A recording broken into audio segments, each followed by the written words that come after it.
caution, robot ahead. And I'm expecting to see this, robot standing in the road. Three main topics with three random questions each. This is Unfiltered Insights, where today we're going to be discussing philosophy and existential questions, travel and cultural exploration, art and creativity. Let's go ahead and jump on in. First topic, question one. In your opinion, what is the most thought provoking philosophical question, and how do you approach finding answers or contemplating its significance? Are we alone? It's a vast universe, a vast amount of space, and the thought of us potentially being alone out there makes us feel very, very potentially tiny. But in my opinion, I don't believe that we are alone. Just the thought about how the science of it all works, they say it's an ever increasing, ever expanding void. And in science, a lot of times they say, if something happens once, it can happen again. And taking that with my personal beliefs of it all, I don't believe that it's possible that we're the only life form out there. And I don't think that it's just, us as human beings on planet Earth and then the other life form being some sort of bacteria or something like that. Sure, there is bacteria all over, but I truly believe that there is some other intelligent life that is out there. Whether they're this super amazing, alien race that's got technology way beyond ours, I don't know. Have no clue. But I believe that there is other life out there. And whether we discover it in our lifetime or not, that'd be cool. But I don't know. There's a lot of stories recently about UFOs being here on Earth. There's hearsay about, what those are. I saw the one that was like little, they call it a tic tac that was going along the ocean top, and the jets are flying after it and they see that. But some also say that that was just artifact. But I don't know. I don't know what to think of that, but just in terms of the vastness of space and what else is out there, I think that there is other life out there. Question two. How has exploring existential questions influenced your worldview and personal beliefs?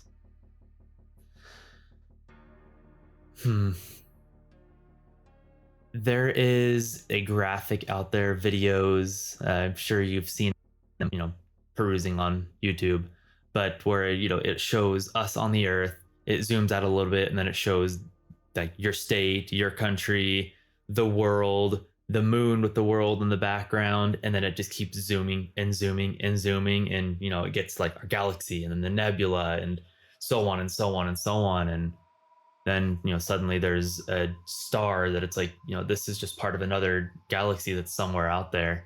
We are no longer in view of that anymore. Like we're so small, it's like a little grain of salt in the background, and it still keeps going out and out and out and out and out. And then it gets to the known, what we've explored, not necessarily explored, but we've been able to see like distance wise of telescopes. And keep in mind, we've only seen this tiny little pinpoint needle of a spot in space, and magnify that towards a 360 degree around us.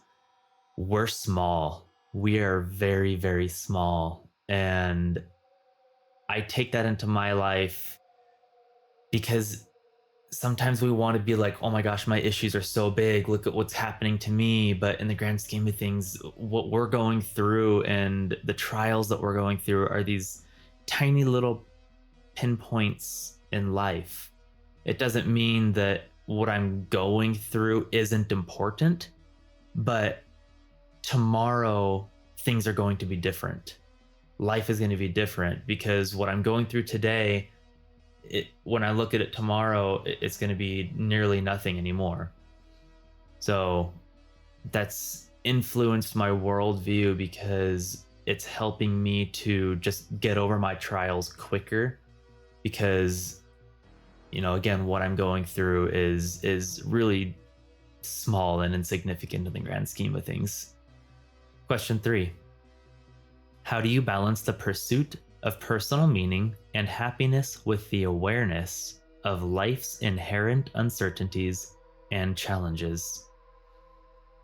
I mean, I guess, touching back with the last question I answered, we will always have challenges no matter what day it is, year, how rich we are, how blessed we are, what religion I follow.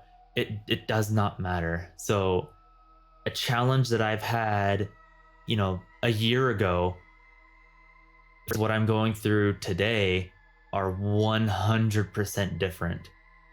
But I can look back on the challenges that I've gone through in the past, and the majority of them I look at and I'm just like, oh my gosh, that was tiny. How was that like something I was worried about back then? I know a lot of teenagers as they're growing up, they have like a first big heartbreak in their life. When the person they thought they loved and they were going to be with forever broke up with them, and they just felt like their world shattered. And to them, their world did shatter. It's a big event, something that they have to learn to go through, and it'll make them stronger for the next trial that happens. And as we continue in life, we gain an understanding that these challenges, they make us stronger, they make us grow more, so that we can get over these next big hurdles. Because every hurdle that we make it over, all these other little issues that might have come up, something that happened a year ago, if that same thing happens today, well, I know how to navigate around that. And so I might not even view it as a challenge anymore. And I might not even recognize that it happened because I've just been so accustomed to, how to navigate around that. And so understand the challenges are always there, but they're here to make us stronger. So don't give up, keep making it through. And you're going to look back on what you're going through today, and you're going to be that much better off and that much stronger of a person. Next topic: travel and cultural exploration. What is your most memorable travel experience, and how did it contribute to your personal growth or understanding of different cultures? So, for my church, I was in South Africa for 2 years of my life, and it was an absolutely phenomenal, life-changing experience.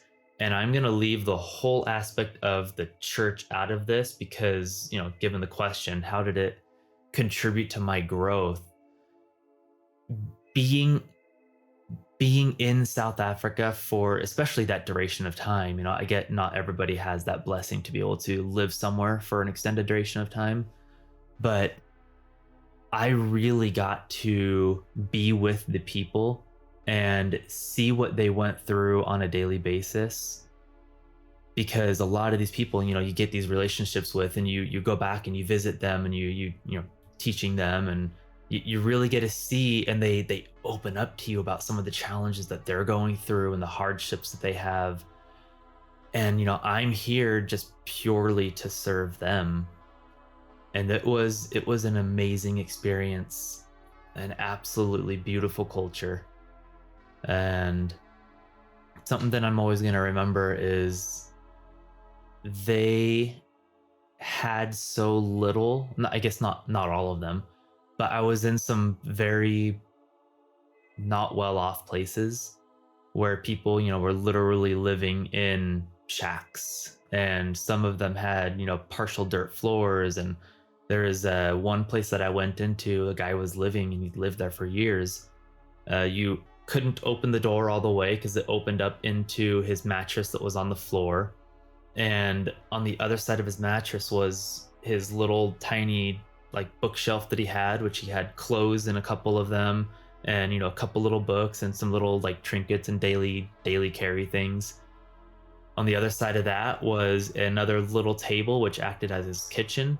He had his portable hot plate stove that was on there with a little spot that was next to it that he could eat, and a little tiny window that looked out. And all of that was around his little, I think it was even a twin mattress. And that was his living life. That's what he went home to. and he was a happy guy. He just enjoyed life. He, got up and did his reading and studying and went out and did the work that he did and came back home and sat outside, enjoyed talking with his friends and family. And, here I was coming from, the United States where, we have so much and so much space, and just it really changed my perspective on how to appreciate the little things and what you have. Question two: how do you navigate cultural differences while traveling? And what advice do you have for fostering cross cultural understanding? So, when I first went to South Africa, I I guess was the typical, American. I viewed South Africa as, Africa. There's only plains, and it's you know golden fields and the Lion King. I was naive, and at the time, there wasn't really a whole lot of like internet research. Internet was around, but it wasn't as super prominent today. Like, we didn't carry like smartphones in our pockets that can give us access to everything at all times, anytime we want. And being young and naive, I didn't do really much research before I went. And so when I landed in the airport, first thing I did was go and talk to some of the people in the airport to find out where I'm going. And I realized I had no clue what they were saying, even though they were speaking to me in English, because the accent was so different. And right there, I was just like, wow, okay, I'm in for a bit of a change here. And directly after that, stepping outside, we had like a taxi that was ordered for us. And we get into the taxi, and it was a little short, kind of like I don't even know how to explain what that is. Kind of like a VW bus. I think they're a Mercedes though, but it's such a prominent car over there. But anyways, we get on the road and we start driving on the other side of the road. And immediately I was just like, holy cow, what is going on? Because I wasn't expecting us to be driving on the other side of the road. And not a minute into our drive, I see spray painted in the road, like their street markers, and it said, "Caution, robot ahead." And I'm expecting to see this, robot standing in the road, because I had no clue what this was saying. And I'm looking around and I'm like, why did it just say robot ahead? And I verbally said that out loud, and the taxi driver laughs at me and he says, "Oh, that's the robot right here." And he's pointing up at the traffic light. They call traffic lights robots. And that it was so mind blowing to me. So within like an hour, I had these three big, I guess, crises in my life, because it was so different for me. It was such a cultural shock that I did not expect. And, that continually happened throughout my entire experience there for the 2 years. So, how do you navigate those differences? We've got the internet today that's got nearly all the information you could possibly ever want about, general things of culture like that. Nuances of culture, you're only going to experience that by actually visiting the countries, the cultures, that wherever it is, and being among the people. But those little things, I think if you can knock out some of those before traveling in the first place, it's going to make your experience a little easier to manage. Unless you're really wanting just a complete slap in the face like I did, then go in totally blind.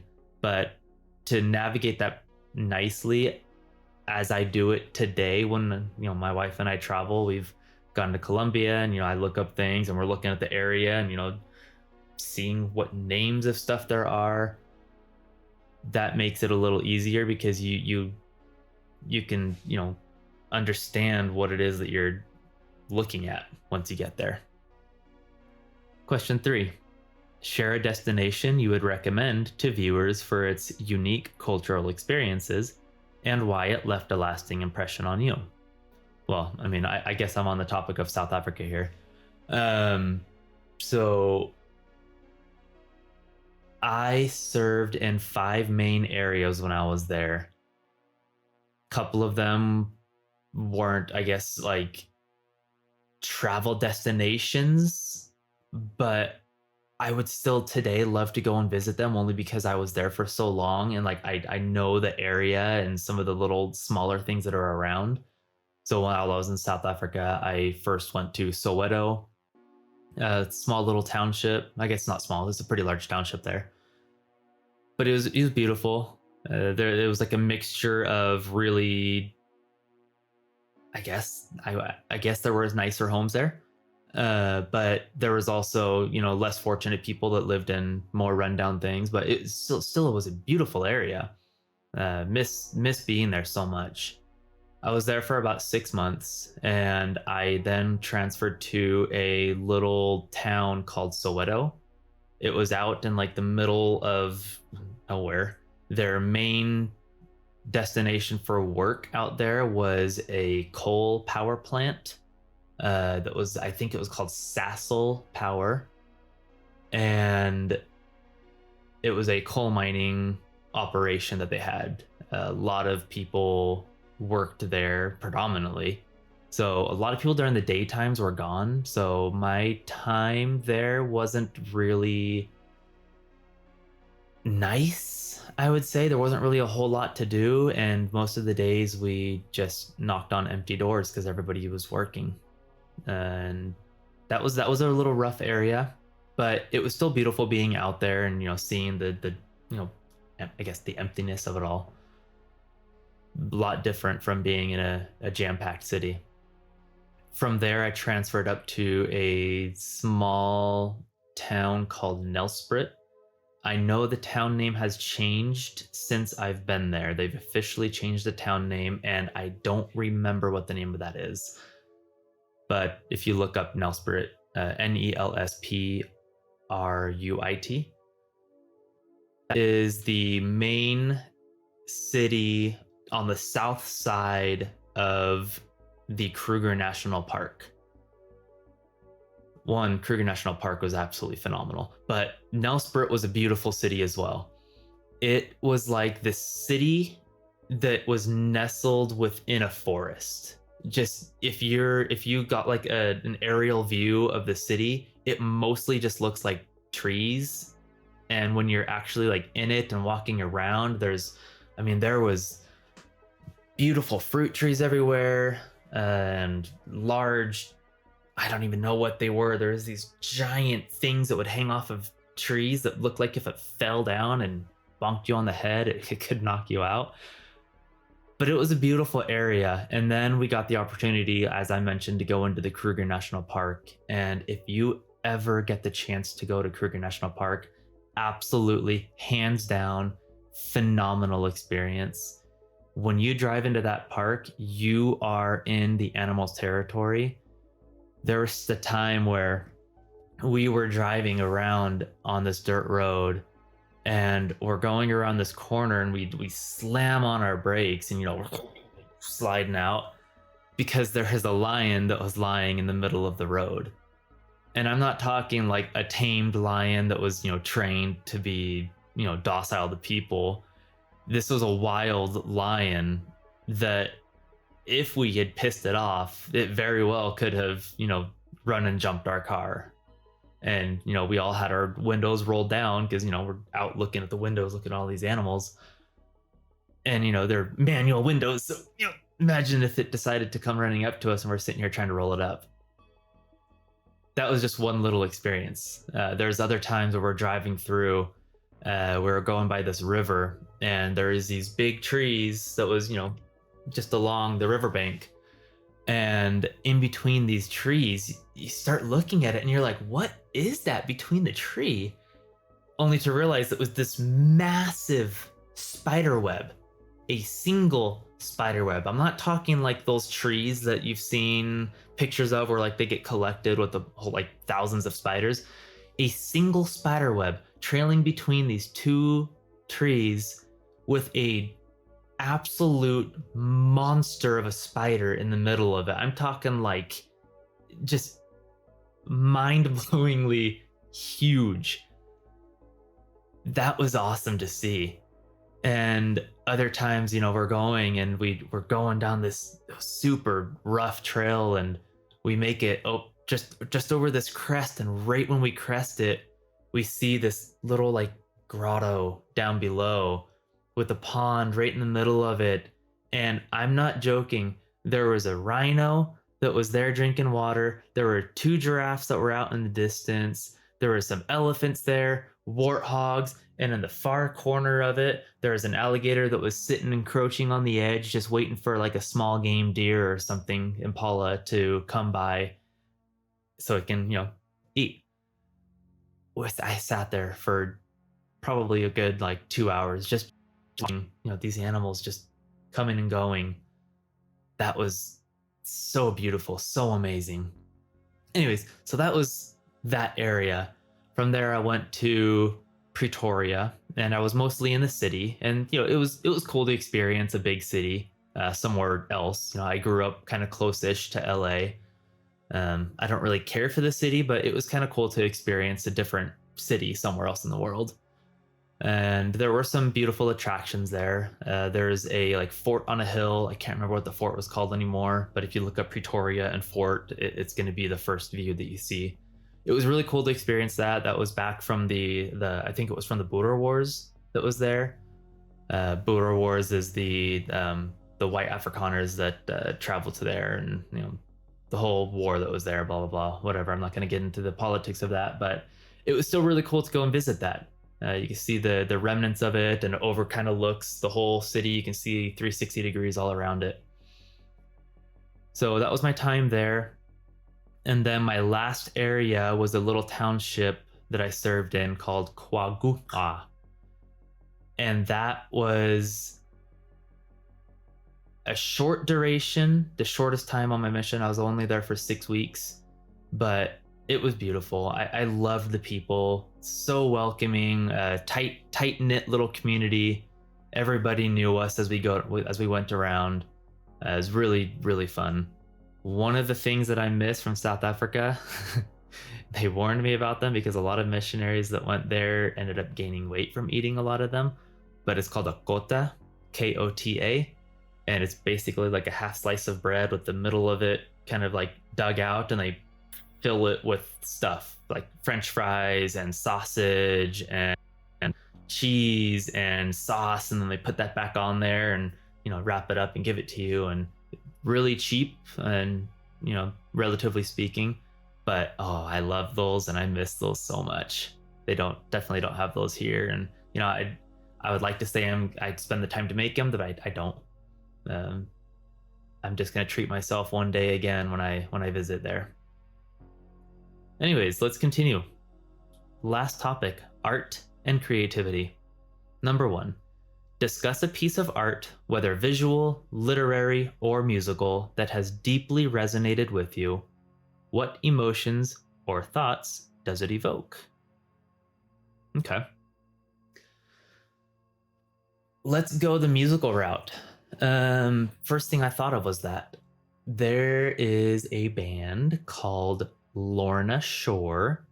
It is a deathcore band, and don't let that scare you away from it, because there's a song that they recently put out. It's actually a trilogy called Pain Remains. And so it's 1, 2, and 3. And it goes through and discusses or talks, if you're reading through the lyrics of it, I guess it's discussing, but it goes through and is talking about, I don't want to give away what happens throughout these songs, because I want you to listen to the song and read it with the lyrics, because yes, it is, like metal and screaming and a lot of guitar and a lot going on. So it might not be everybody's cup of tea, but I promise you, please, if you have not listened to it with an open mind, read along with the lyrics. And if it does not hit you emotionally, I will be surprised. Okay? I've seen opera singers and all the like watch this and have tears in their eyes. It discusses the pain that a man is going through as he's going through the hardest trial in his life, and choices are made that are really rough. And I'm gonna leave it at that. It's not a super happy, uplifting, and you don't have this like feel good moment after, but it does bring and evoke emotion and make you think about things. And I guess that's what art is supposed to be for. And I truly believe that, again, Lorna Shore, Pain Remains 1, 2, and 3. It's a masterful art piece. The videography, the lyrics, the musicality of it, the everything I feel is so masterfully put together. Easy answer for me. Number 2, how do you nurture your own creativity? And what advice do you have for those looking to tap into their own creative potential? So, I really enjoy the art side of things. And when I say the art side of things, I mean like I used to do drawing. I drawing, yes, I say it like that. I don't know why. I used to love drawing a lot, and I was relatively good at it. I could do portraits and the like. I've also done videography. I enjoyed the videography side of things for a while. Don't fall, little Grogu. Let's just put you here then.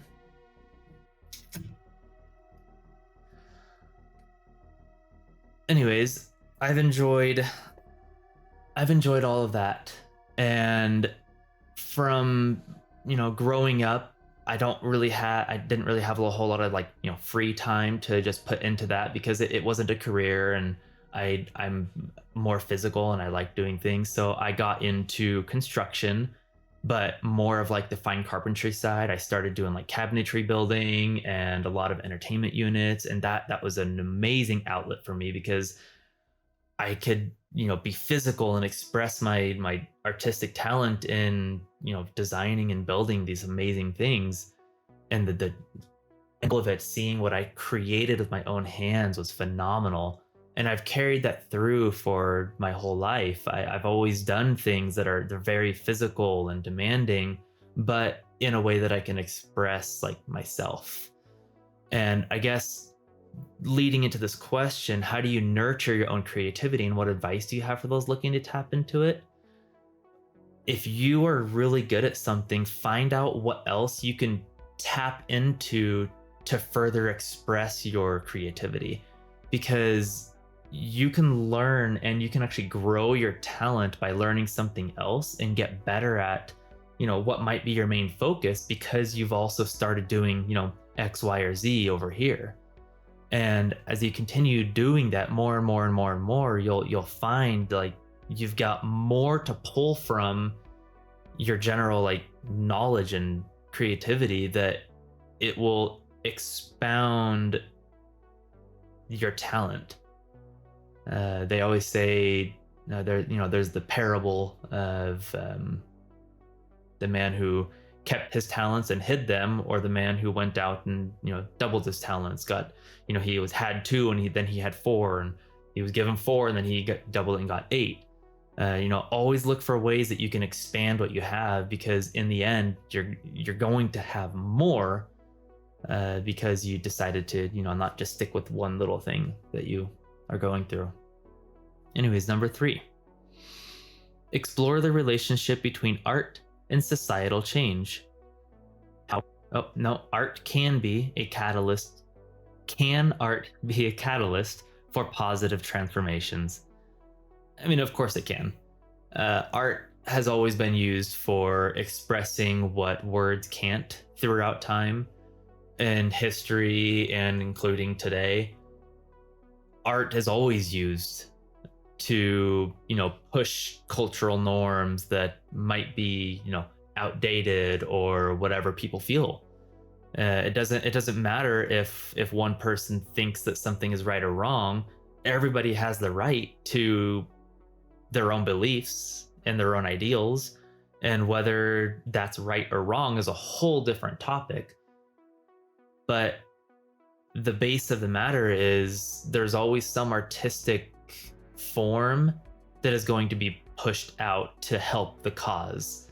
You see, even going into, I'm going to go down to saying like gangs. They go out and they have this artistic talent, and they sometimes will do graffiti, and some of them are quite talented at that. They're pushing that out.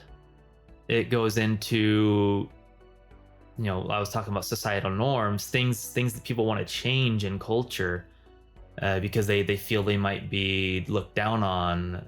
They could use art to help push their movement forward, and that's always a venture throughout history that's been utilized to further that. Anyways, that is all three topics that we have for today.